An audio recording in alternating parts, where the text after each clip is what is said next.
اعوذ باللہ من الشیطان اللعین الرجیم، بسم اللہ الرحمن الرحیم۔ لہٰذا امیر المومنین نے بیت المال میں ہرگز تصرف ایسا نہیں کیا اور لوگوں کی خواہشات پر عمل نہیں کیا۔ یہ جو آتے تھے اور آ کر کہتے تھے کہ ہم اسلام میں سبقت رکھتے ہیں، ہم نے رسول خدا صلی اللہ علیہ وآلہ وسلم کے رکاب میں تلوار چلائی ہے، ہم نے اسلام کے لیے جہاد کیا ہے، اسلام کے فروغ میں اپنا کردار ادا کیا ہے، لہٰذا ہمیں دوسروں کی نسبت زیادہ ملنا چاہیے۔ امیر المومنین نے کہا کلا، ہرگز نہیں۔ لہٰذا نقل ہوتا ہے عطا امیر المومنین صلوات اللہ علیہ رہط من الشیعہ، امیر المومنین علی ابن ابی طالب کی بارگاہ میں شیعوں کا ایک گروہ آتا ہے، آ کر کیا کہتا ہے؟ فقالوا یا امیر المؤمنین، کہتے ہیں اے امیر المؤمنین، لو اخرجت هذه الاموال، اگر آپ ان اموال میں سے کچھ مال نکال دیں، ففرقتها في هؤلاء الرؤساء والاشراف وفضلتهم علینا، کہ مولا آپ اس سے کچھ مال کو بیت المال سے نکال دیں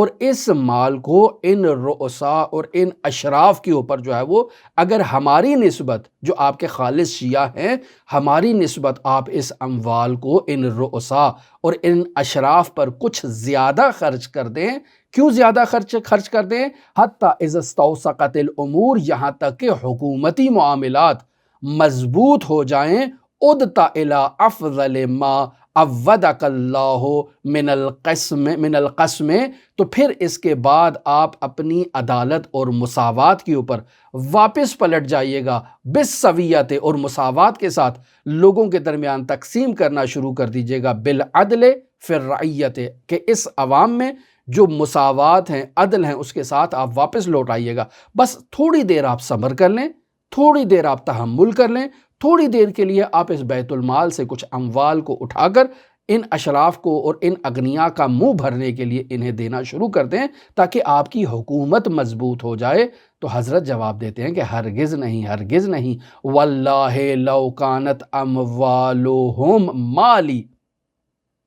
اللہ کی قسم اگر یہ ان کا مال نہ ہوتا، مالی میرا مال ہوتا، لا ساویتو بینہم، تو میں ان کے درمیان اس اپنے ذاتی مال کو مساوات کے ساتھ تقسیم کرتا۔ فکیف، تو یہ کیسے ہو سکتا ہے؟ وانما ہی اموالہم، کہ یہ میرا مال نہیں ہے، ان فقراء کا مال ہے، ان مسلمانوں کا مال ہے، بیت المسلمین سے ہے، میں کیسے ان کے مال کو اس طرح سے ناانصافی کے ساتھ تقسیم کر سکتا ہوں اور اشراف کو زیادہ دے سکتا ہوں؟ ہمارے ملکوں میں آپ رجوع کریں، دیکھیں کیسے اشراف کو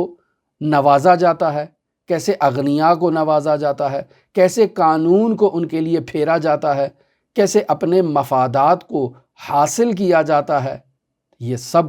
قیامت کے دن اللہ کی بارگاہ میں پیش ہوں گے اور تمام مظلوم ان کا گریبان تھام کر ان سے تقاضا کریں گے اور اللہ کی بارگاہ میں عدل کا تقاضا کریں گے۔ یہاں ہرگز جو ہے وہ اللہ ان مظلوموں کا جو اس دنیا میں حق پامال ہوا ہے، اللہ اسے ضائع نہیں کرے گا وہاں۔